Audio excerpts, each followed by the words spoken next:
দীঘলতে পৰিছোঁ বেয়া নাপাব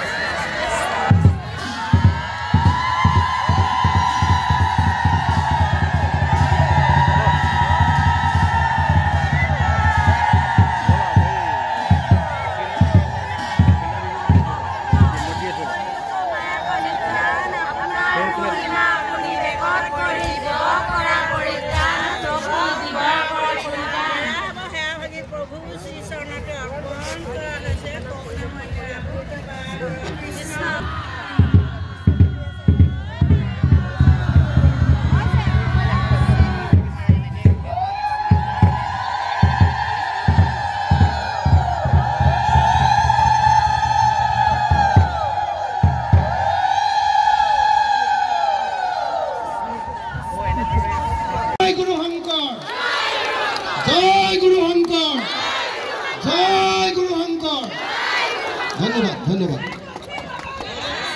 সেৱা এটা লৈছোঁ দেই দীঘলতে পৰিছোঁ বেয়া নাপাব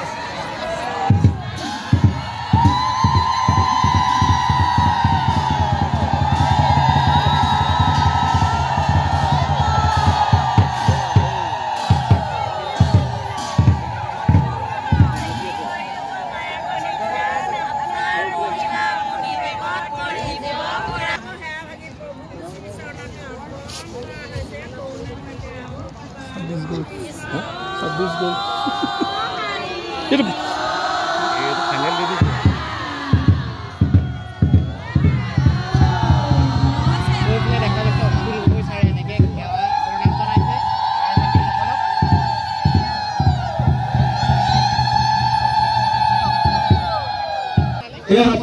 পুনৰ এবাৰ যুগল ভাই সাংস্কৃতিক কলাকেন্দ্ৰৰ পৰা সভাপতি নিবলৈ বাইদেউ এখন অৱস্থা তেখেতক শ্ৰদ্ধা জনাইছিল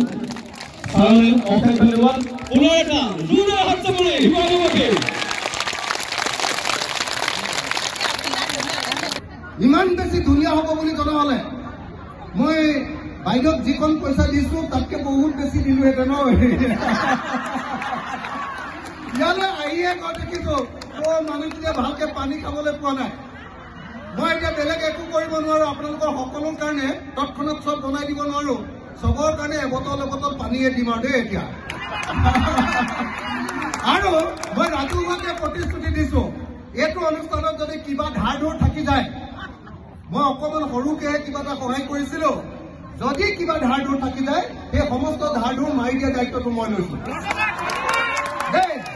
মানে ইমান ধুনীয়া অনুষ্ঠান হ'ব বুলি মই ভবা নাছিলোঁ আচলতে চৰকাৰে যদি এইটো অনুষ্ঠান পাতিলেহেঁতেন অতি কমেও 10 কোটি টকা খৰচ কৰিলেহেঁতেন হয়নে নহয় আপোনালোকে নিজৰ পৰা কেই টকাকে দিছে 100 টকা দি এনেকুৱা এটা অনুষ্ঠান আয়োজন কৰিছে যে চৰকাৰী যিকোনো প্ৰগ্ৰেমতকৈ এইটো প্ৰগ্ৰেম দেখিবলৈ বহুত ধুনীয়া হৈছে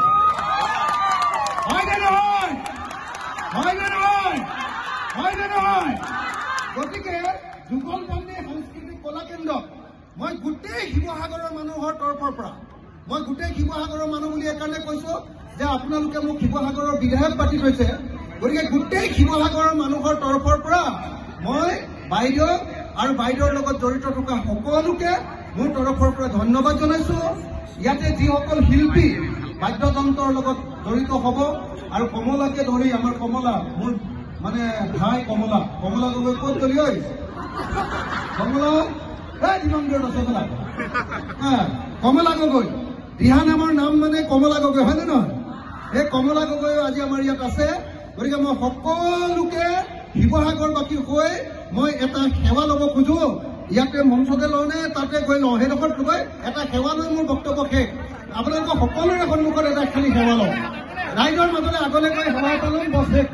কমলা সকলোৰে কমলাৰ কাৰণে এটা হাত চাপৰি দিয়ক গোটেই অসমতে দিহানাম পৰিৱেশন কৰি দিহানামক একদম জনপ্ৰিয় কৰি ৰাখিছে হয়নে নহয় তো গতিকে মই সকলোকে ধন্যবাদ জনালোঁ আৰু এতিয়া মই এটা দীঘলকৈ আপোনালোকৰ সন্মুখত সেৱা ল'ব খোজোঁ আপোনালোকৰ সন্মুখত যিসকলে আমাৰ অসমীয়া জাতীয় সংস্কৃতি ৰক্ষা কৰি আছে সত্ৰীয়া সংস্কৃতি ৰক্ষা কৰি আছে আপোনালোকৰ সন্মুখত এটা সেৱা লৈ মই মোৰ বক্তব্য অনুৰোধ কৰিছোঁ আমাক শংকৰদেৱে যুগনায়ক শংকৰদেৱে শ্ৰী শ্ৰী জগতগুৰু শংকৰদেৱে আমাক কেনেকুৱা এখন সুন্দৰ সমাজ দিছে, যি শংকৰদেৱে আমাক কেনেকুৱা সাজ পিন্ধিব লাগে, যি শংকৰদেৱে আমাৰ গীত কেনেকুৱা হ'ব লাগে, মানে অসমীয়া জাতিটো কিমান সুন্দৰ দেখিবলৈ। অসমীয়া জাতিটো নিজৰ সাজত থাকিলে, নিজৰ পোচাকত থাকিলে কিমান ধুনীয়া দেখিবলৈ। আপোনালোকক দেখিয়ে আজি সকলোৱে অনুভৱ কৰিব। মই জোৰকে হাত তালি বজাবৰ কাৰণে অনুৰোধ কৰিছোঁ অসমীয়া জাতিৰ এই অনুষ্ঠানত স্নিগ্ধা বৰা তেখেতকো আমি মঞ্চলৈ সাদৰে আমন্ত্ৰণ জনাইছোঁ। আন এগৰাকী মূল নামতী স্নিগ্ধা বৰা বাইদেউক আমি সাদৰে আমন্ত্ৰণ জনাইছোঁ।